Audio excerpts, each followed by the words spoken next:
ஒரு சிற்பி அந்த சிற்பி என்ன பண்றாரு, பாவை விளக்குன்னு ஒரு சிற்பம் செய்யறாரு. இந்த பாவை விளக்கு சிற்பம் பாத்தீங்களா, இப்படி பொட்டு வச்சுக்கிற மாதிரி இருக்கும்.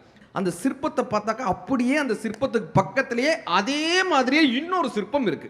இப்ப கோயில் தர்மகர்த்தா வந்து கேட்கிறாரு, ரெண்டையுமே வைக்க போறீங்க? அவர் சிற்பி சொல்றாரு, இல்ல ஒரே ஒரு சிற்பம் தான், இந்த சிற்பம் கொஞ்சம் சிதிலம் அடைஞ்சிருச்சு, அதனால நான் இன்னொரு சிற்பம் செஞ்சேன்.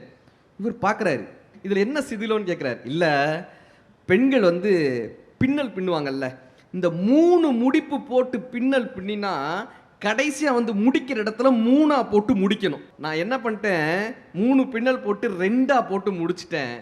அதனால் இது சிதிலம் அடைஞ்சிருச்சு, நான் இன்னொரு சிற்பம் செஞ்சேன். இந்த இன்னொரு சிற்பம் செய்கிறதுக்கு அதுக்கும் 8 மாதம் ஆச்சு. இதை எங்கே வைக்க போகிறீங்க?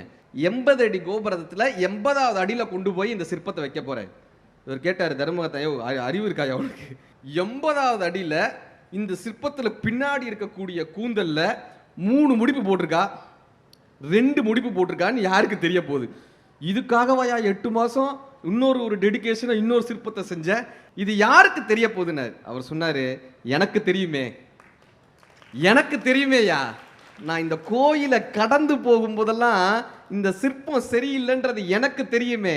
நான் அடுத்தவர்களுக்காக என் வேலையை செய்வதில்லை, நான் எனக்காக என் வேலையை செய்கிறேன்.